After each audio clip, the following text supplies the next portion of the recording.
नमस्कार दोस्तों।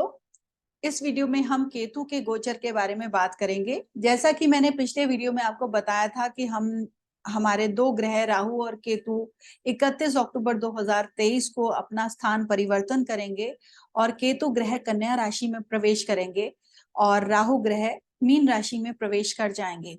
तो हमने राहु के बारे में डिस्कस किया। अब हम केतु किस प्रकार के हमें रिजल्ट्स दे रहा है उसके बारे में डिस्कस करेंगे कि हमारे चंद्र राशि से और लग्न से हमें केतु कैसे परिणाम देंगे। दोस्तों, बहुत लोगों की लग्न और चंद्र राशि तो सेम ही होती है और बहुत लोगों की अलग होती है। आप इसे दोनों तरह से देख सकते हैं। यदि मान लीजिए आपकी जो लग्न है वह मेष है मगर आपकी चंद्र राशि मकर है, तो आप दोनों तरह से इसके गोचर को स्टडी कर सकते हैं। आपके लिए दोनों एप्लीकेबल होंगी। मगर जो चंद्र राशि होती है वह ज्यादा आपको मानसिक तौर पर प्रभावित करती है और जो लग्न राशि होती है वह आपको प्रैक्टिकल वे में ज्यादा प्रभावित करती है, फिजिकली ज्यादा प्रभावित करती है। तो इस तरह से यह काम करता है गोचर। और दोस्तों, केतु जिस भी भाव में अपना स्थान परिवर्तन करते हैं उस भाव में आपको कहीं ना कहीं स्ट्रगल का एटमॉस्फेयर बना देते हैं। आपको ज्यादा डिसिप्लिन रखना पड़ता है और उसके बाद आपको परिणाम आते हैं, क्योंकि केतु ग्रह थोड़ा सा एनर्जीज को अपने अंदर खींच लेते हैं। तो गोचर में वह जो प्रेतन वाले भाव हैं, जैसे तीसरा भाव, 11वां भाव और छठा भाव, यह तीनों प्रेतन से जुड़े हुए भाव हैं। 11वां छठे का छठा है तो यह भी प्रेतन ही दिखाता है। तो इन तीनों भावों में यदि केतु ग्रह गोचर करते हैं तो हमें बहुत अच्छे परिणाम देते हैं, क्योंकि केतु का भी तत्व वैसा ही है, परिश्रम करवाना, आपको डिसिप्लिन रखना। तो इन तीनों भावों में केतु हमें बहुत अच्छे परिणाम देते हैं। मगर इनके अलावा यदि केतु किसी और भाव में होंगे तो वहां पर आपको एंजॉयमेंट या उसके प्लेजर में थोड़ी कमी कर देते हैं और आपको ज्यादा एफर्ट करनी पड़ती है। तो आइए अब हम समझते हैं कि केतु का गोचर कैसे काम करेगा। तो दोस्तों, केतु जिस भाव में भी जाते हैं उस भाव को आपकी कुंडली में एक्टिवेट कर देते हैं और जिस राशि में जाते हैं आप उस राशि के तत्व के माध्यम से अपनी एफर्ट्स डालते हैं। मान लीजिए आपका केतु आपके दूसरे भाव में चला गया, तो आने वाले 1.5 साल में, क्योंकि केतु एक राशि में 1.5 साल तक रहते हैं, तो आने वाले 1.5 साल में आपका सेकंड हाउस जो है बहुत ज्यादा इंपॉर्टेंट आपके लिए हो जाएगा। और उसमें जो भी राशि है, जैसे कि इस समय तो सभी लोगों के लिए कन्या राशि ही है जिस भी भाव में पड़ती है, तो प्रैक्टिकली आपको उस भाव से रिलेटेड एफर्ट्स डालनी पड़ेंगी, फिर आपको परिणाम मिलेंगे। तो आइए अब हम बात करते हैं कि मेष राशि वालों के लिए केतु किस प्रकार से काम करेंगे। तो दोस्तों, आपके लिए केतु आपके छठे भाव में गोचर करने वाले हैं। तो छठे भाव का गोचर मैं बता चुकी हूँ कि अच्छा होता है। तो यहाँ पर आपको जो लोग कंपटीशंस की तैयारी कर रहे हैं उनको बहुत अच्छे परिणाम मिलेंगे और आप जो जॉब्स करते हैं उसमें आपकी एफर्ट्स को सराहाया जाएगा और लोग आपके एफर्ट से काफी खुश रहने वाले हैं। तो आपको वर्क एरिया में बहुत ज्यादा वाहवाही मिलने वाली है और थोड़ी आपको डाइजेस्टिव दिक्कतें आ सकती हैं। और जो लोग लंबे समय तक मुकदमा को फाइट करने की कोशिश कर रहे हैं, कोर्ट केसेस चल रहे हैं, उसमें थोड़े से एफर्ट्स और डिसिप्लिन के बाद आपको उसमें लाभ हो सकता है। अगर कोई बीमारी आपको इस समय परेशान कर रही है तो केतु आपको कुछ डिसिप्लिन और एफर्ट्स के बाद उस बीमारी से बाहर भी लाने की क्षमता रखता है।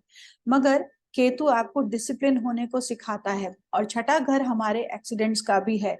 केतु की एनर्जी फायरी है, तो छठे भाव में केतु आपको डिसिप्लिन के साथ वाहन चलाने को बताता है, क्योंकि यहाँ पर यह कुछ जो है चोट लगने का भी भय क्रिएट कर देता है। तो आपको इस एरिया में थोड़ा ध्यान रखना है, अन्यथा आपके लिए केतु का गोचर छठे घर में बहुत अच्छा है। कहीं ना कहीं आपको पेट से संबंधित दिक्कतें यह अवश्य दे सकता है। अब हम बात करते हैं वृषभ राशि की। इनके लिए 5वें भाव में केतु का गोचर हो रहा है। तो देखो दोस्तों, 5वां भाव हमारे स्टमक का है, तो आपको पेट संबंधित कुछ दिक्कतें दे सकता है, एसिडिटी की प्रॉब्लम दे सकता है। जिन लोगों के पास संतान नहीं है उनको उसके लिए थोड़ी दिक्कतें दे सकता है, सिजेरियन संतान का होना या कहीं ना कहीं संतान संबंधित थोड़ी दिक्कत होना। अगर आपका रिलेशनशिप है तो उसमें आपको थोड़ा और एफर्ट्स डालने के लिए केतु महाराज इंडिकेशन दे रहे हैं, अन्यथा आपको वहां पर थोड़ा डिटैचमेंट फील हो सकता है।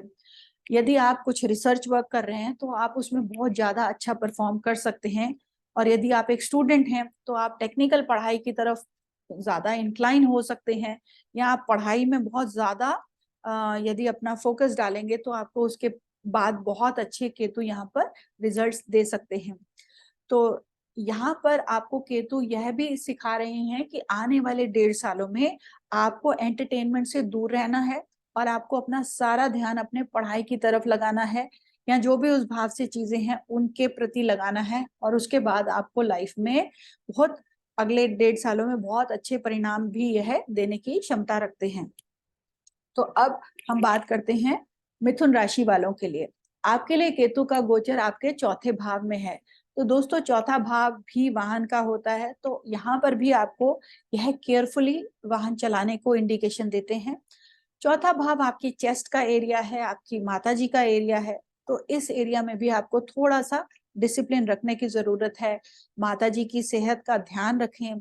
अपने जो है आप चेस्ट का, जैसे कि आपको कुछ एलर्जी जैसा हो सकता है, या फिर आपको हार्ट से संबंधित थोड़ा सा एक्सरसाइज करना है, वॉक करना है, तो आपके लिए अच्छे रिजल्ट्स रहेंगे। मगर 4th हाउस जो है आपकी अगेन एजुकेशन का भी है, और कहीं ना कहीं आपके रिश्तेदारों का भी है, आपके जो बहुत संबंधी निकट संबंधी लोग हैं उनका भी है। तो वहां पर भी आपको यह डिसिप्लिन होने को बोलते हैं।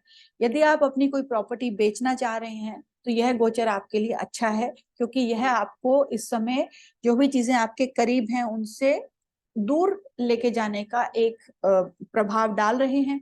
तो जिन लोगों को प्रॉपर्टी सेल करनी है उनके लिए ये गोचर अच्छा है। अब हम बात करते हैं कर्क राशि वालों के लिए।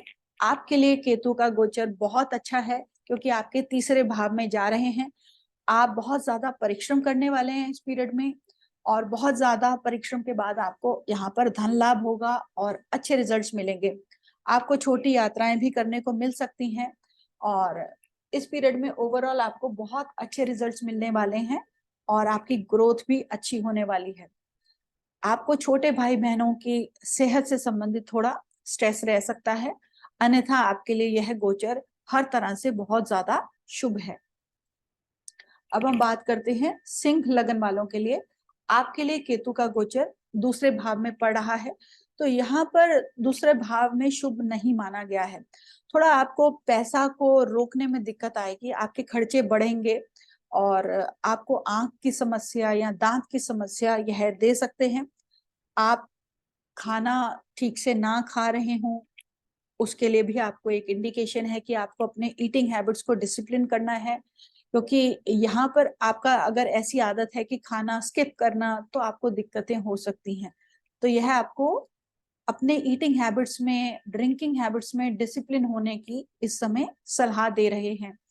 और यह पीरियड आपको आपकी फैमिली से थोड़ा डिटैच कर सकता है, किसी वजह से आपको अपनी फैमिली से दूर जाना पड़ सकता है। तो इस तरह की संभावना यह बनाते हैं। अब हम बात करते हैं कन्या लग्न वालों के लिए। आपके लिए लग्न में ही केतु का गोचर हो रहा है। तो दोस्तों, इस पीरियड में आप थोड़ा इंटरनल ज्यादा रहने वाले हैं, और आपका जो सोशल सर्कल है उससे ध्यान हटके अपने अंदर की तरफ ध्यान रहने वाला है। हो सकता है आप बहुत ज्यादा अपने नॉलेज को बढ़ाना चाहें इस पीरियड में, या अपने पर्सनालिटी के ऊपर वर्क करना चाहें, जिसकी वजह से आप वो जो है सोशली आप थोड़ा डिस्कनेक्ट हो। और आपको यहाँ पर हेल्थ के लिए भी यह केतु महाराज इंडिकेशन दे रहे हैं कि आपको अपनी हेल्थ को इस समय ध्यान रखने का समय आ गया है। क्योंकि यदि आपकी हेल्थ अच्छी है तभी आप लाइफ में प्रोग्रेस कर सकते हैं। तो आने वाले 1.5 साल में आप अपनी हेल्थ का ध्यान दें, और आप अपने खर्चों का भी ध्यान दें। तो यह जो इंडिकेशन है लग्न में, आपको खर्चों को भी सोच समझ के करने को एक यह इंडिकेशन दे रही हैं। अब हम बात करते हैं लीब्रा साइन वालों के लिए। आपके लिए केतु आपके 12वें भाव में है। तो लीब्रा यानी कि तुला, 12वें भाव में केतु का गोचर या तो हमें बहुत आध्यात्मिक बना देगा, आप अध्यात्म से रिलेटेड बहुत ज्यादा काम कर सकते हैं, या फिर आपको यह आपके खर्चे बढ़ा देगा। आप उन चीजों पे खर्चा करेंगे जिनकी आपको प्रैक्टिकल रिक्वायरमेंट है, और ना चाहते हुए भी आपके खर्चे बढ़ जाएंगे। यह पीरियड आपको कहीं ना कहीं पैर में भी थोड़ा कष्ट दे सकता है या आंखों की कुछ समस्या दे सकता है। और इस गोचर में आपको ऐसे लोगों का इन्फ्लुएंस मिल सकता है जो कि आपके ऊपर खराब प्रभाव डालें। तो यदि आपकी कुंडली में कोई भी शुभ ग्रह 12वें भाव में बैठा है या 12वें भाव को देख रहा है, तब यह गोचर आपको ज्यादा हार्म नहीं करेगा। अन्यथा आपको अपने इन्फ्लुएंस देखने हैं कि आपको किस तरह के लोग प्रभावित कर रहे हैं। और यह गोचर आपको अपने स्लीपिंग हैबिट्स को डिसिप्लिन करने को बोल रहा है, और आपको टाइम से सोना है, टाइम से उठना है। और जो भी आपकी लाइफ में चीजें आपको एक सही मार्ग पर ले जाने के लिए प्रेरित करती हैं, आपको उन सभी चीजों को इस गोचर में अपनाना है। यह केतु का आपके लिए सलाह है इस स्थान में। अब हम बात करते हैं वृश्चिक लग्न वालों के लिए। आपके लिए केतु 11वें भाव में बहुत अच्छा गोचर दे रहा है। आपको बहुत ज्यादा लाभ होने वाला है। आपके मित्रों से भी आपको लाभ होगा, खास तौर पे ऐसे लोग जो बहुत ज्यादा टेक्निकली साउंड हैं या जो लोग जो एस्ट्रोलॉजी जैसी चीजों में हैं, उन सब लोगों से भी, आपको अध्यात्म से जुड़े लोगों से भी लाभ होने वाला है। और जो लोग सोशल मीडिया करते हैं उनके लिए भी बहुत अच्छी पोजीशन है। और यह पोजीशन कहीं ना कहीं बड़े भाई बहनों से आपको थोड़ा डिस्कनेक्ट करवाएगी या उनकी सेहत को लेकर आपको थोड़ा कंसर्न रहने वाला है। यदि कोई मुकदमा आपका लंबे समय से चलता हुआ आ रहा है तो उसमें आपको यह लाभ दिलवा देगा। यदि कोई बीमारी भी आपकी लंबे समय से चलती आ रही है तो उसमें भी आपको यह लाभ दिलवा देगा। अब धनु लग्न वालों के लिए केतु आपके 10वें भाव में है, तो आपको घुटनों से संबंधित, पीठ से संबंधित कुछ दिक्कतें दे सकता है आने वाले 1.5 साल में। जॉब में थोड़ा डिस्कनेक्ट का एटमॉस्फेयर बना देगा। आपको जॉब बदलनी पड़ सकती है या जॉब में कुछ बदलाव लाने पड़ सकते हैं, या जो भी आप काम करते हैं, प्रोफेशन है आपका, बिजनेस करते हैं, उसमें आपको कुछ ना कुछ चेंजेस करने को मिलेंगे। और यदि आप केतु से संबंधित ही कुछ काम करते हैं, टेक्निकल काम करते हैं, फाइन मशीनरी का काम करते हैं, कंप्यूटर्स का काम करते हैं, ऑकल्ट साइंस का, एस्ट्रोलॉजी का, तो आपके लिए गोचर बहुत बढ़िया है। आपको फेम मिलेगा, आपको एक्नॉलेजमेंट मिलेगी और आप शाइन करेंगे। ये बहुत बढ़िया आपको रिजल्ट्स देने वाला है। अब हम बात करते हैं मकर लग्न वालों के लिए। आपके लिए केतु 9वें भाव में है, तो यहाँ पर आपको यह बहुत ज्यादा अध्यात्म के प्रति एफर्ट्स करने को एक प्रेरित कर रहा है। और आपको पिता की हेल्थ को लेकर थोड़ा स्ट्रेस रह सकता है। आपको विदेश जाने के लिए कुछ जरूरत से ज्यादा यहाँ पर प्रयत्न करना पड़ सकता है, या आपको मनी को अटेन करने के लिए थोड़ा ज्यादा प्रयत्न करना पड़ सकता है। और यह पोजीशन आपको या तो आध्यात्मिक स्टडीज करवा सकती है, या आपको जो है पिलिग्रिमेजेस जो है, जो तीर्थ यात्रा है, उसको जाने के लिए भी कुछ प्रयत्न करना पड़ सकता है। आपके मन में आ सकता है कि मैं कुछ तीर्थ यात्रा करके आऊं, तो विदेश की यात्राएं भी यह गोचर आपको करवा सकता है, मगर आपको थोड़ा एफर्ट्स करना पड़ेगा, उसके बाद आपका काम बन जाएगा।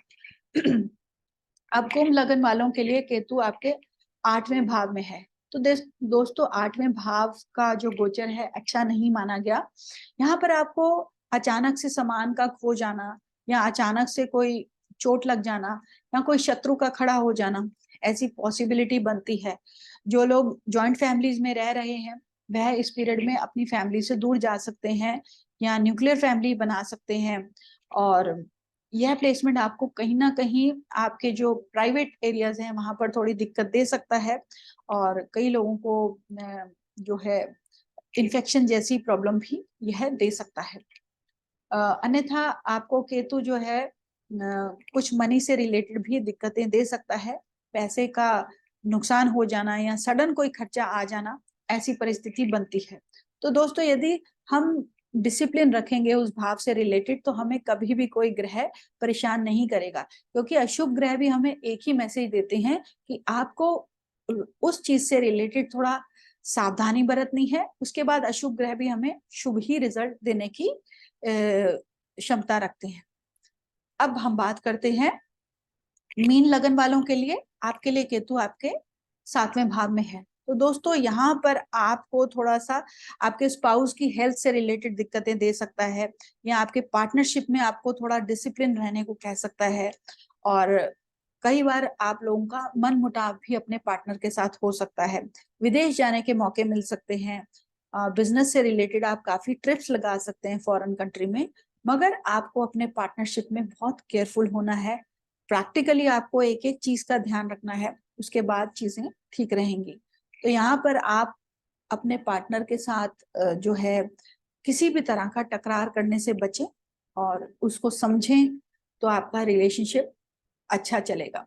तो दोस्तों ये कुछ टिप्स थे, ये कुछ पॉइंट्स थे मेरे केतु के गोचर के बारे में। चैनल के साथ जुड़े रहिए, आने वाले समय में कुछ और इंटरेस्टिंग वीडियो अपलोड करूंगी। तब तक के लिए शुक्रिया and God bless to all.